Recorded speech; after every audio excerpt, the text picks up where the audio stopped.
Right now, somewhere out there, a version of you is watching Bitcoin climb back toward $80,000 and thinking the same thought everyone else is thinking. I'll wait for the next dip. I'll wait for confirmation. I'll wait until I'm sure. But here's the uncomfortable part. Anthony Pompliano has spent years building a fortune around one idea that quietly destroys that entire mindset. He isn't telling people to predict the next explosive move. He's telling them that waiting for the explosion might be the exact thing keeping them out of it. Stay with me until the middle of this video, because the moment where his real message gets revealed changes how you'll look at every "I'll buy when it's confirmed" decision you've ever made. Quick disclaimer before we go further. This video breaks down public commentary and reported strategy from Anthony Pompliano. It is for educational purposes only, not financial advice. Bitcoin is volatile, and any decision you make with your own money is yours alone. Now let's get into it. Bitcoin just did something most people weren't expecting. After sliding into the low $60,000 range earlier this month, it ripped back above $75,000, then pushed past $80,000 within days. A rally like that, more than 20% in a single week, is the kind of move that makes headlines and pulls in exactly the crowd that spent the previous weeks staying away. That's the pattern Pompliano keeps pointing to, not the price, the behavior around the price. Because the people buying today at 80,000 are often the same people who said Bitcoin was too risky at 63,000 just weeks ago. That's not a coincidence, that's psychology. And understanding that psychology is the entire foundation of what we're about to break down. Early ask, if you're the kind of person who wants to understand money before everyone else catches on, hit subscribe. This channel exists for people who want to be early, not late. Anthony Pompliano runs professional capital management, known as ProCap Financial, a company built almost entirely around a Bitcoin balance sheet strategy. He isn't a commentator guessing from the sidelines. His firm holds thousands of coins directly, which means his public positions and his actual portfolio are the same bet. That matters, because a lot of voices in this space talk about Bitcoin without ever having to live with the outcome. Pompliano's incentive is different. If Bitcoin is wrong, he's wrong, publicly, with real capital behind it. He's known for tying Bitcoin's story not to hype cycles, but to something bigger. Government spending, money printing, currency debasement. His argument is simple to say and hard to internalize. As long as governments keep expanding the money supply, hard, limited supply assets like Bitcoin tend to benefit over time. But this video isn't about blind faith in that thesis. It's about what he says you should actually do while that thesis plays out, or doesn't. Curiosity loop? Because there's a mistake buried in how most people approach that thesis. And it's the same mistake that's happening again, right now, in real time. Here's the trap. Investors want proof before they take risk. They want to see the breakout confirmed. They want the headlines to say Bitcoin is back before they commit money. The problem is, by the time that proof exists, the price has usually already moved. Look at what just happened. Bitcoin traded near $63,000 in early August. Within about 3 weeks, it had climbed into the high 70s and then above 80,000. Anyone waiting for confirmation that the rally was real bought into a market that had already run more than 20%. That's not a hypothetical. That's this month. Markets don't usually reward people for waiting until they feel safe. They tend to charge a premium for that safety in the form of a higher entry price. Retention hook. And this is where things start to break down, because the very thing that makes people feel comfortable buying is often the exact signal that the easy money has already been made.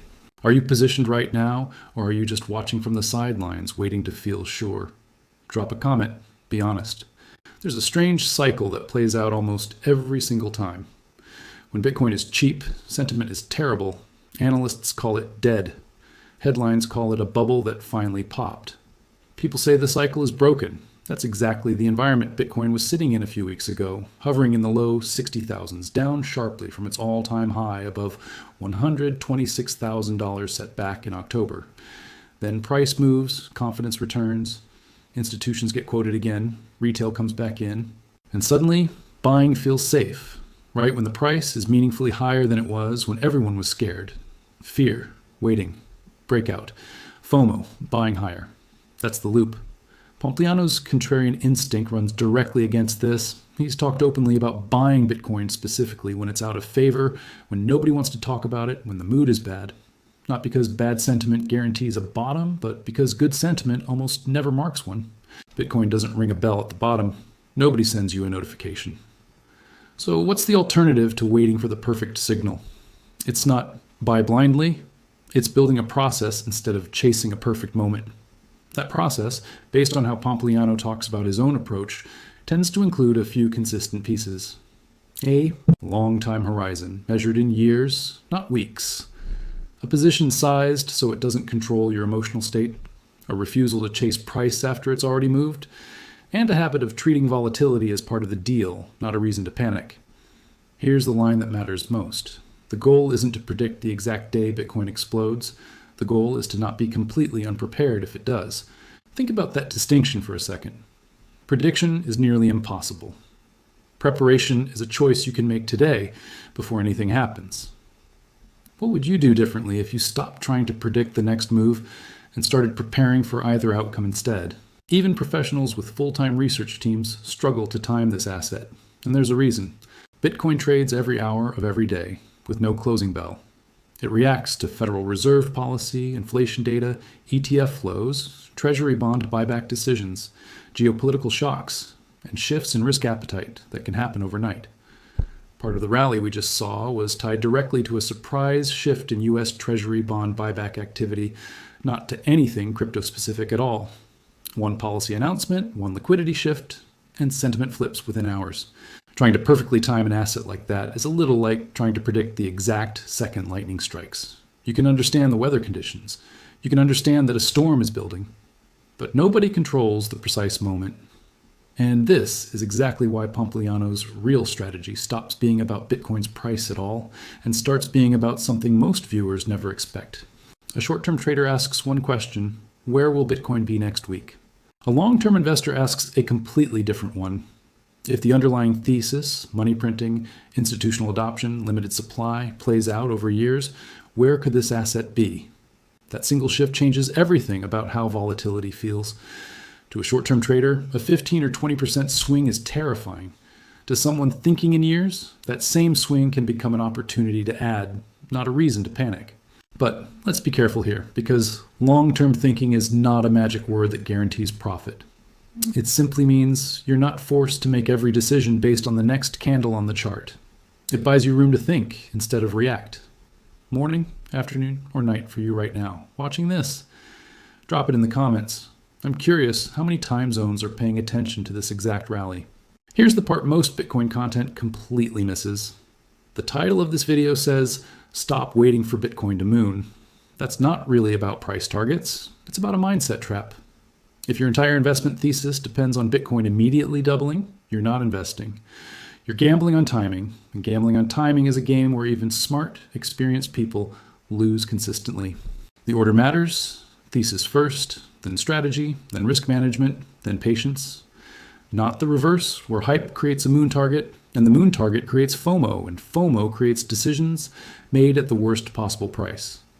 A lot of Bitcoin bulls get this backwards. They fall in love with the outcome and skip the process that would actually get them there safely. Retention hook. And this is exactly why what happens next, the compounding piece, is the part almost nobody talks about on camera. Let's compare two hypothetical investors. Investor A waits for the perfect entry, constantly changes strategy, buys after rallies out of FOMO, and sells during crashes out of fear. Investor B builds a disciplined framework, accepts volatility as the cost of admission, avoids excessive leverage, and stays anchored to a long-term thesis regardless of what headlines say this week. Now ask yourself, which of these two investors actually needs to predict the market correctly to succeed? It's Investor A. Every single decision depends on timing being right again and again and again. Investor B doesn't need perfect timing. Investor B primarily needs discipline, which is a far more repeatable skill than prediction. Pompliano has pointed out that Bitcoin has compounded at an annual growth rate above 60% over its history. That number is backward-looking and won't repeat forever, but it illustrates why the investors who stayed in the game long enough, through the crashes, mattered more than the ones who timed a single trade perfectly. This is where credibility either gets built or gets lost, so let's be direct.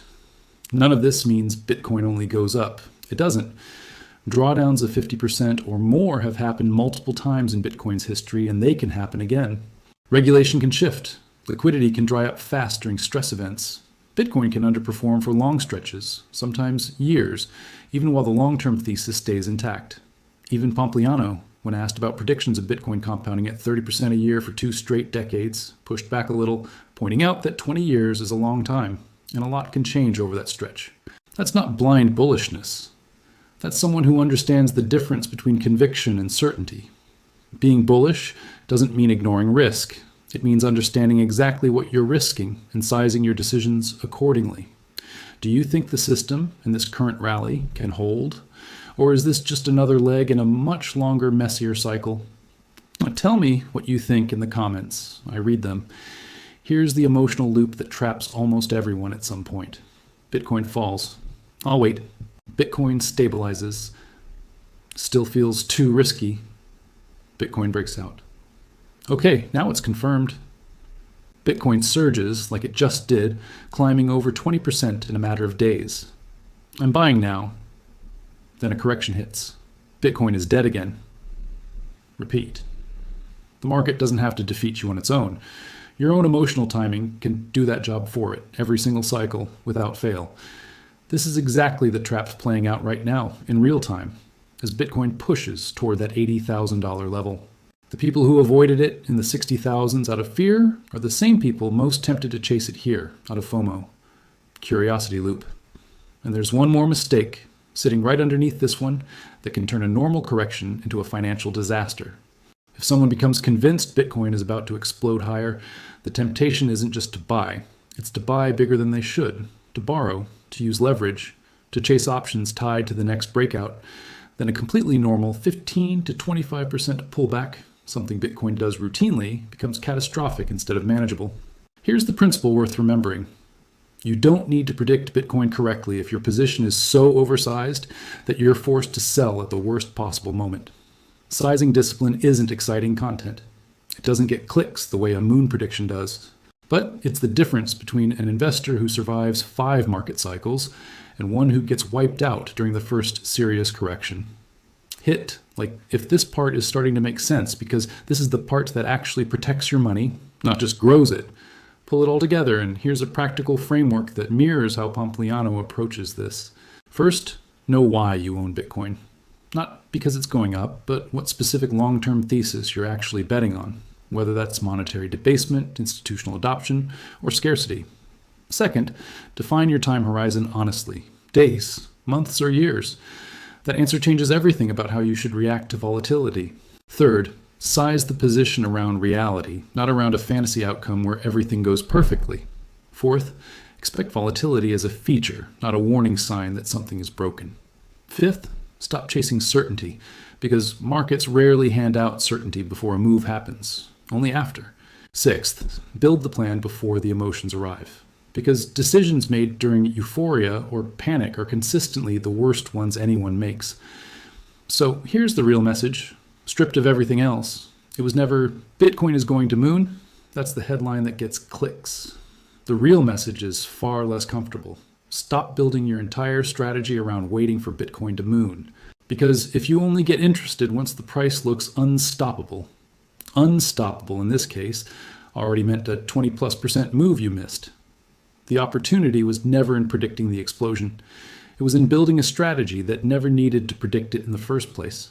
Bitcoin could rally further from here. It could also correct hard. Nobody, including Pompliano, knows the exact path from $80,000 forward.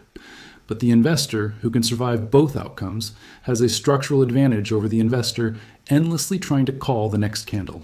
The real question isn't whether Bitcoin moons tomorrow, it's whether your strategy can survive long enough for tomorrow to actually arrive. So stop waiting for the perfect signal. Stop waiting for everyone else to tell you it's safe. And stop mistaking a rising price for a working strategy. Those are two very different things. Share this with someone who keeps saying they'll buy when it's confirmed, before that confirmation costs them another 20%. If you want more breakdowns like this on liquidity, on institutional money, and on the forces actually moving these markets before the headlines catch up, subscribe to the Wealth Continuum. This is exactly the kind of thing we cover here, consistently, not just when it's trending.